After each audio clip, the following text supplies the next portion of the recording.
So, Skip asked me to talk about what we've been doing with Clan9 the last 2 years, and I initially didn't think of anything to say, but it turned out that I was wrong. So, we've been busy porting stuff. The ARM ports rather, have been most of the last year's activity, I guess, for me. And before that, I was doing PowerPC stuff. So, Ray had an idea for a hardware device that he wanted to try out. Oh, sorry, I didn't mean to. Right, so we're porting to things that aren't PCs, which introduces new problems. Sorry, I was trying to move this over a little bit so it was chopped on words. Yeah. And I don't know how the hell you do it. That was this guy here. maybe.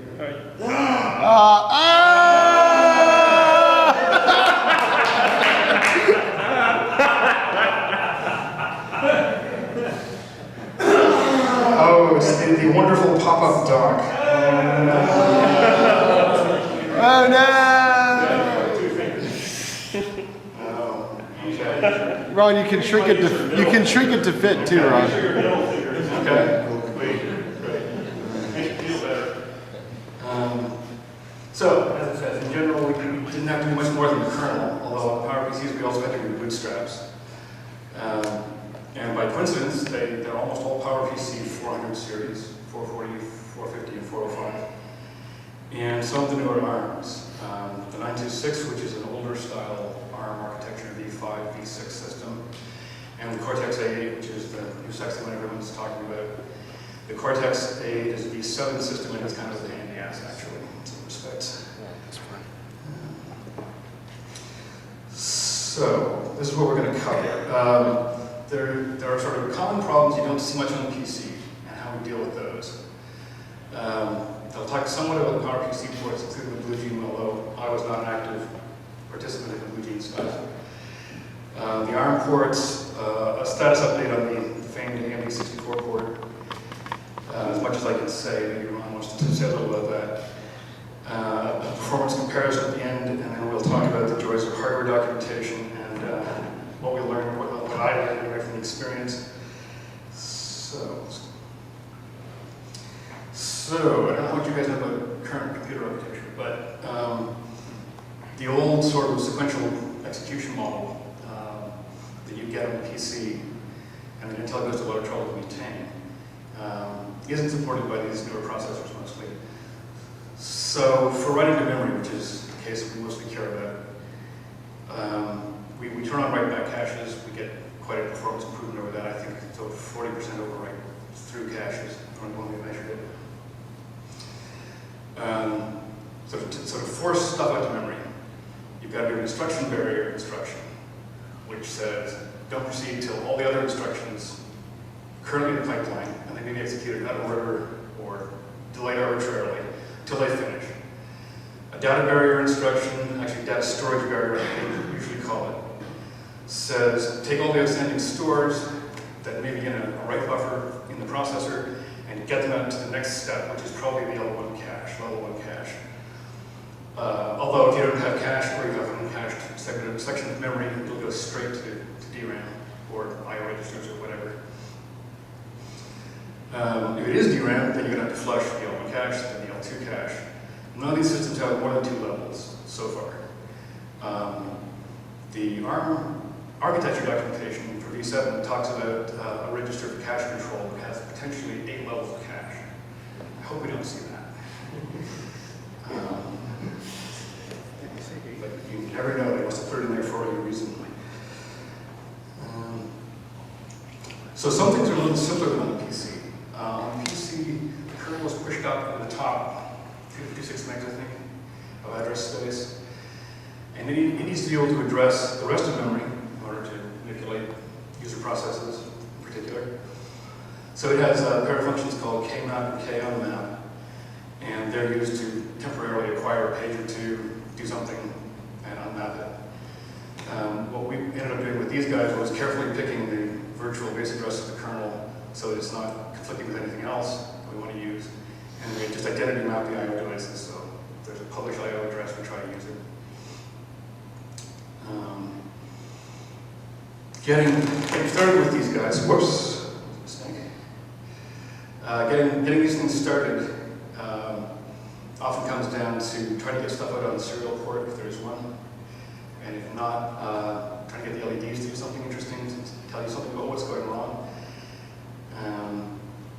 Most of the arms have some sort of combined JTAG and serial port widget. You can see them up here.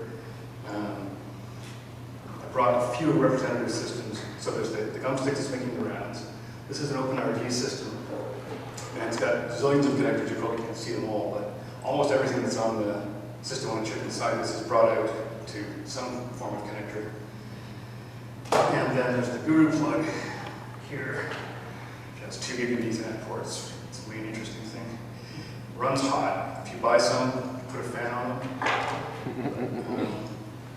The guys who make it say they're going to come out with a hardware fix in 3 to 4 months. But apparently, they didn't realize that running the ports at a gigabit draws a lot more power than at 100 megabits. And running 2 of them draws even more power.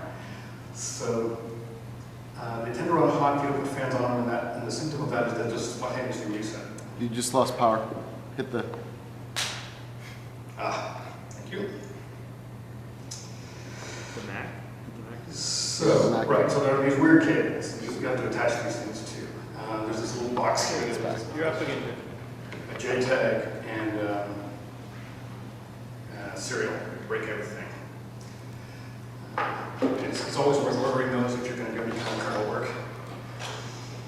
Our USB serial driver now knows how to talk to these things. The far end is, well, the end that you care about is USB. So you plug it in and run USB serial and you can talk to the consoles on these things. And Windows can as well, but Windows it's more of a pain. Every time you boot it comes up and asks you 3 times, you've got new hardware, want to turn it on? Okay, yeah, sure. And you do this for a couple of minutes and you can finally use the thing. All of the ports that I've done have enabled hardware watchdog timers that all these things seem to have. So if the kernel becomes unresponsive for any reason, after some period, it's varied from 4 to 20 seconds, it'll just reset the thing, which is a little bit better than nothing. It doesn't really tell you where things went wrong. The standard loader on the ARMS is DOS boot, and I think is in a position where it could tell you when it gets control what the state of the machine had been, but it doesn't, unfortunately. So on the ARMS, instead of writing our own bootstraps, we use U-boot to load the kernel and then to load the CFG.exe file, the plan9.80 file. With the kernel parsers, it's a simple parse. And we also rely a little bit on U-boot to initialize the hardware. There's so many registers on these things. Most of these SoCs incorporate something like 25 to 30 different devices, many of which we don't care about. Hit shift.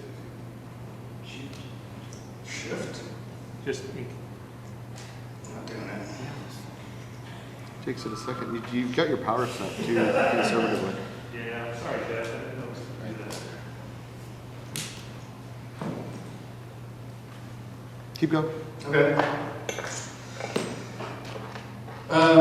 Some of these guys have floating point and some don't. I think the PowerPCs do generally. With the ARMS, they often don't. The ARMS used to be mostly embedded systems for things like cell phones. But the Cortex-A8s do come with vector floating point. And it turns out you need it in places like awk, when you don't think about it. It looks like you're going to do arithmetic, but you're not.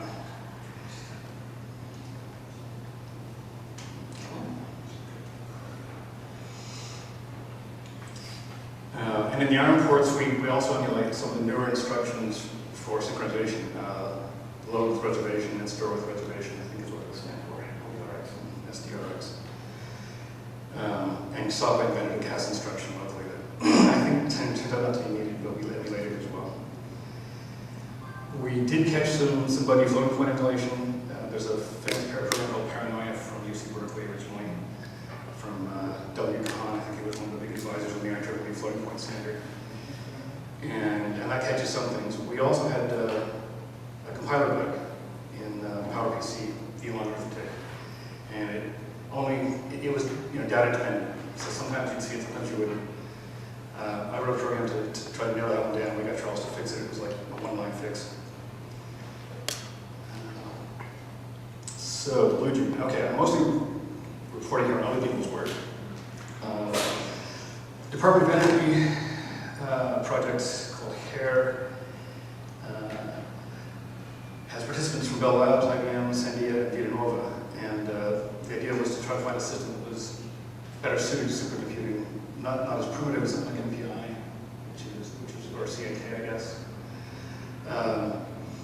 And yet something which was lighter weight than Linux, had a shorter path from system call to actual I/O, for example.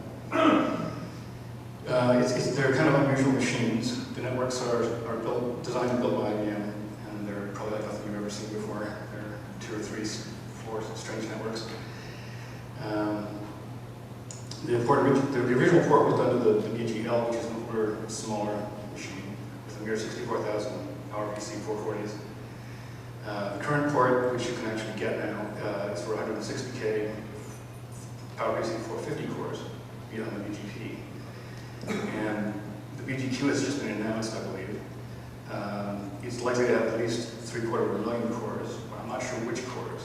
They didn't say 460, so I don't know for sure. That's sort of the obvious progression. But, I didn't know any of this. and there's been some further work done on more aggressive 9B caching. When you try to boot up 1,000 of these things at once, they all want to read the same files.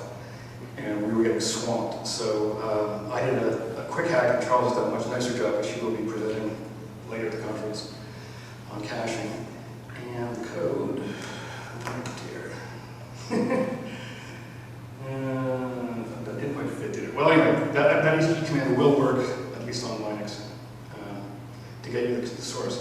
It's a slight variant of the stock kernel, intended to work better on 64-bit systems, called 9K. So it doesn't exactly fit into the current source tree that you have, because mostly they're for educational value. I think the intent at one point was that 9K would become the stock kernel. Maybe that'll still happen. Charles has been talking about doing a little bit of integration work there. It would be nice. 9K does some things better, and it doesn't believe it all almost 32 bits. So that's definitely a help. All right, Vertex guys. Most of you may not have heard of these. I think Geoff has dealt with the Vertex stuff. My colleague Ray McFarlane had an idea for a hardware device, which I don't think I can talk about because he's trying to get a patent on it. But he wanted to evaluate whether this would affect real-world system performance. So we thought, well, let's put a real operating system on it, we'll find out. So he has these evaluation boards from a company called Xilinx. They're Vertex 4 and Vertex 5. They're the models that actually have processors, some of them don't. They're FPGA-based. They have slowish PowerPCs with no L2 caches. And the thing with the FPGAs is they're sort of a blank slate. You have this VHDL description. I think in our case it's about 80 pages of what the hardware looks like, except that all the hardware is downloaded. And then you have this massive CAD tool that runs for about an hour and generates a bit stream loading to the FPGA. And that includes the initial contents of SRAM, which in our case is about 128K. It's not a great deal, but it's enough to run a stripped down 9 load.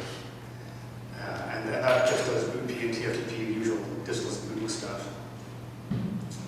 It does need some manual intervention. The problem is that if you want to reboot, there's no good way to get back to a state where you could load a new kernel without somebody sitting there clicking a button in a Windows GUI.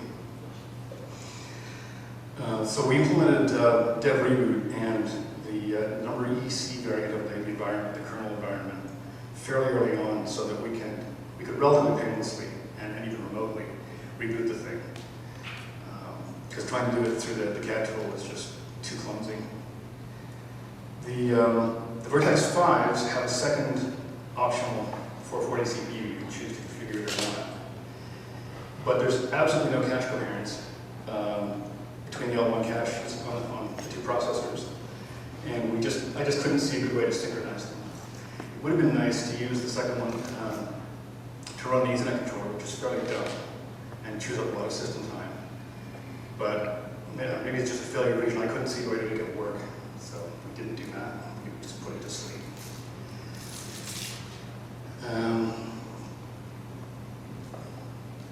Performance, right. There's a trend in PowerPC processors to provide fewer and fewer translation look-aside buffer entries in the memory management units.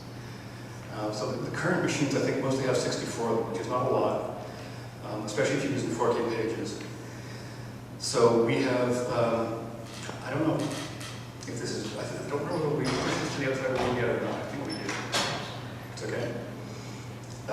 We now round the segment addresses for things like the basic data segment up to the nearest 1 megabyte multiple, which gives us the option of using larger than 1 megabyte pages if we want to, which I think is something that you guys want to pursue. Otherwise, you can spend a significant amount of time just taking page faults and reloading the PLDs. It's sort of, I guess, a byproduct of this philosophy, right? We'll let the processor do it because the processor's got lots of cycles to spare. The Vertex Ethernet thing is pretty clunky. Instead of having kind of a modern Ethernet controller where you've got an input, you've got a ring of input buffers and a ring of output buffers, and flags saying whether the processor or the controller has control of a particular buffer, and they can sort of run around autonomously.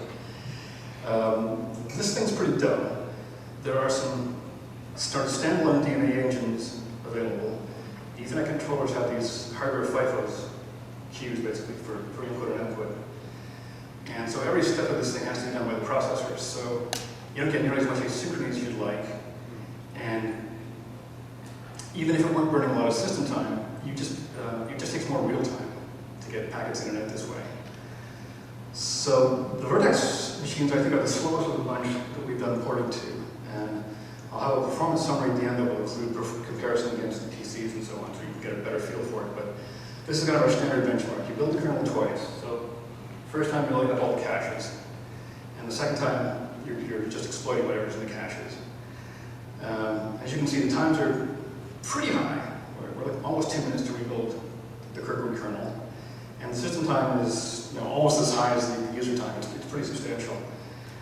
As far as we can tell, that's largely due to the L2 cache being absent in the Vertex designs. Kind of an odd choice there. I think the Ethernet controller doesn't help, but it's probably not the biggest problem. We can make this thing available if you want it. I did it originally for 9K. I backported it to stock plan 9. 5 minutes. And if somebody like Geoff really wants it, we can give it to you. But you may not want it. Vertex has announced that all their future systems are going to be ARM-based. So that brings us to the ARMs. These guys are so far all CPU server kernels. Just in the last week, we've got video working. There was a summer code student, Per Odlund, who did a video driver that almost worked. And so we've got that going. BeagleBoard is something you don't really want to use. It doesn't have Ethernet. But it does use a fairly commonly used system on a chip, the ONAP35. And so that's in the OpenRDs, I think. No, I'm sorry, it's not. It's in the IWP and the gum sticks that's being passed around. Haven't got USB working. That's one thing we may try to get done here. I think we're close, but we haven't got it working yet.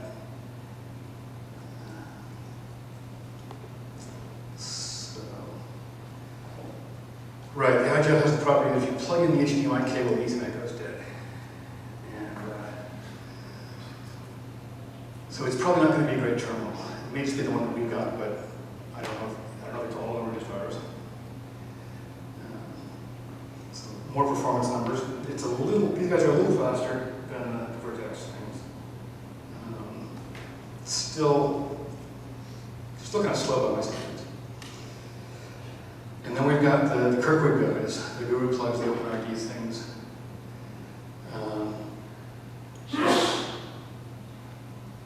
We started with the port native Inferno to the Kirkwood, so that was a help, got us started. And it's got quite a decent Ethernet controller, so as you can see, the system time is much improved. And in general, the thing feels a lot snappier than the OMAP or the Vertex ports. And, right, we had this port of 9K kernel originally to the AMD processors. And it hasn't really moved much in the last 2 years. It's a minimal CPU server, it does work, it's missing lots of drivers, and something painful is going to have to be done to run the basic BIOS to initialize the video. I'm not sure whether we're going to be able to get this out or not. There are pressures in both directions. DOE paid a lot of money for it, and in some sense the taxpayers own it, so it ought to get out, but we'll see. So, right, the big comparison table. Everything above the line, the middle line, has kind of dumb Ethernet. And everything below it has smarter Ethernet. And you can see the system times just go way down when you get better Ethernet. But the Guru plug is better than a 586, at least the Socrates ones that we've got. But the really high end is things like the Quad Xeon that we normally use as our main CPU server, where we can build the entire Kirkwood kernel in about 4 seconds, versus 100 on Vertex 5. It's quite a range of performance. And curiously enough, the dual issue machines under a gigahertz are the slowest of the bunch. So I don't think we get much benefit from the dual issue.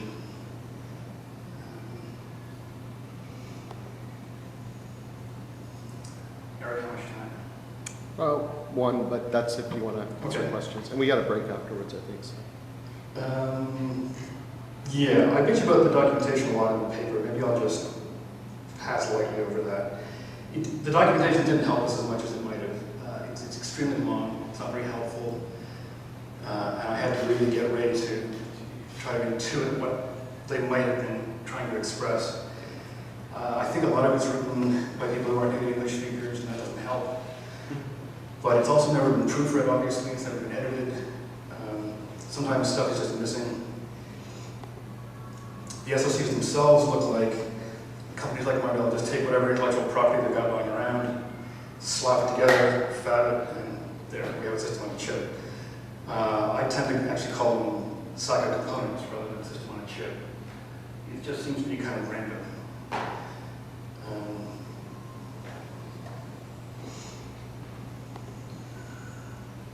And yeah, Marvell's particularly bad in that they apparently officially believe that Linux drivers are adequate hardware documentation. No.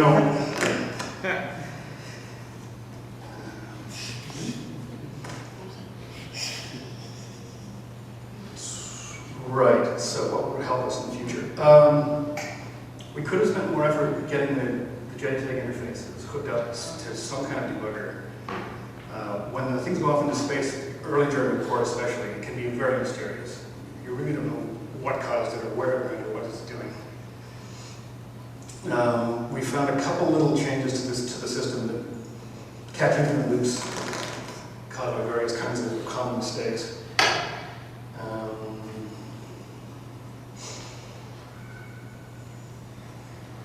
Yeah, so I'm going to back up to that. Having a good Ethernet control really makes a difference to the responsiveness of the system. And I think it's really about time that people started providing gigabit Ethernet standard. It's not that expensive. It's actually pretty cheap these days. And buffer rings rather than FIFOs. Right, and USB over Ethernet is less said the better.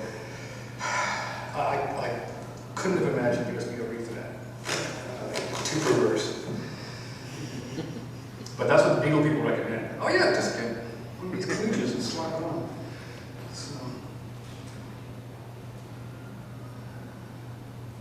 that is about it, I think. So I guess we can take questions at this point, of course. Yes? So, have you done anything with the JTAG? Because... Not really, no. So, I know the Shiva flag, one of the endpoints from USB is the JTAG thing, but I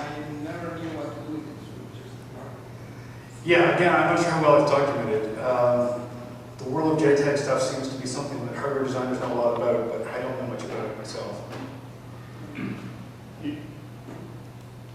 So I've looked at OpenJTAG, and people claim they're using it to, it's an FTDI chip on it, and they claim there's a whole connection, but Yeah, one of the I never had to work. endpoints is a connection to the JTAG thing. The thing is that I don't know anything about JTAG, so I don't know what to send them. okay. We can talk. Yeah. That might be a project. Yes. Yeah, have you tried putting multiple SSDs on a vertex? Multiple SLCs on a vertex. I've got a design where I have 4 arms on a vertex. We haven't tried anything with the Vertex 6 yet. You're talking about I think it's 5, I think. Is it? Yeah. As far as I knew, we did only swap down power PCs, and those two of maybe more. Arms are smaller, so it should be easier. Yeah. You just got to get the same Yeah, synthesizable core that Brucey has. That's the trick. Fitting 4 is a real jam. Uh, Like some of them don't have floating points, some of them don't have division. But there's 4 of them, and one of them is the asynchronous memory management. And this is for Inferno. okay. So, No, we haven't. It sounds like you've done yeah, much it's more than fun. I've actually done a lot of that stuff independently. that. You did good work. I thought Volker was one of the products for. Yeah, Volker and Geoff, I think we swapped, didn't we? We may have had seen the code earlier. We changed some of the code that Volker did, I think, for Geoff, but I mean, I'm not sure how useful it was or not. I think it was some years. I think it was the first of the 405 ports. Right. Right. Yeah, I think it was. Because our Volker had this stuff running on Vertex as well. Okay. But it was like some back and forth. It's putting me out of the Vertex. Yeah, he had all that. Your timing was done against the file server, Yeah. standard file server. Did you do any timing against RAMFS? We did. It didn't actually make that much difference, especially on machines with the gigabit Ethernet. That's why I didn't include them. Early on, before the systems were tuned a little bit, it did make a big difference. But over time, that difference has become much smaller. Geoff, there's one question from the net, sorry. Oh, no, you did. Someone had it for a while. Okay. You said that there were some things that were done better in 9K. Can you give more details for the folks sure. at home? Well, throughout Plan 9, there's an assumption that a ULON can hold an address, at least in the kernel, and that isn't true. We have another type called uint putter, which is inspired by the MC type of the same name, or similar name, rather, which is an integer type guaranteed to be big enough to hold a pointer on whatever architecture you're compiling for. So on 64-bit machines, it'll be a VLON, or UVLON, I guess. So part of the 9K effort has been going through and finding the places where that really matters and changing ULONs to UINT pointers. But it's also been things like process and system call argument list with var args rather than just saying we've got an array of 5 or 6 ULONs. On the 64-bit machines, I think that matters more because you tend to lay down 32-bit things on the stack unless it's actually a VLON and then you lay down 64. So you want to parse that a little more carefully. Those are the main things that I'm aware of.